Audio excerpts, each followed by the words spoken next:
On répond aux questions que vous nous posez et apparemment il y a des questions qui nous arrivent autour de l'épargne salariale. Laura. Oui, donc aujourd'hui on va dédier les prochaines minutes à l'épargne salariale, un sujet dont on parle souvent sur notre antenne mais qui est souvent mal perçu comme un outil opaque, trop compliqué, trop administratif par les entreprises et les dirigeants d'entreprises et parfois aussi par les salariés.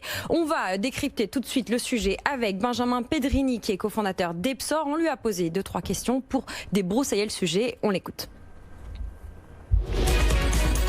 C'est quoi Epsor ?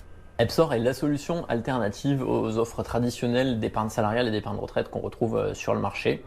Solution alternative, pourquoi ? Parce que d'une part, nous avons créé un accompagnement vraiment personnalisé des collaborateurs dans la gestion de leur épargne salariale et d'autre part, on leur permet d'avoir accès aux meilleurs fonds du marché via une sélection pointue qui est menée chez nous via nos directions des investissements.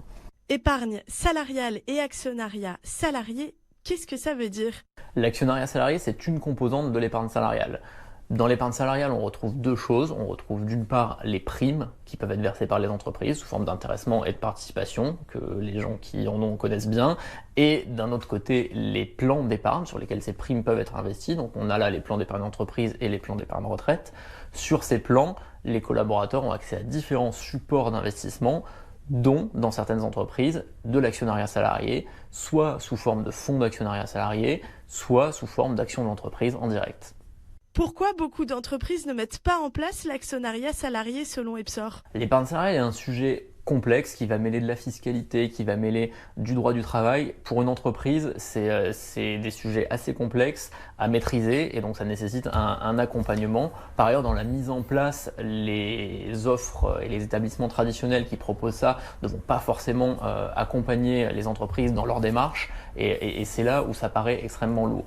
D'un autre côté, du point de vue du salarié, on retrouve encore chez certains acteurs énormément de traitements papier, des entreprises qui vont aller demander à leurs salariés de remplir des bordereaux pour faire leur choix de versement, d'intéressement, de participation, sans aucune explication, sans aucune pédagogie. Donc c'est quelque chose qui à la fois peut paraître effectivement administratif et d'autre part qui manque cruellement de pédagogie vis-à-vis du collaborateur pour qu'il comprenne les mécanismes auxquels il a accès.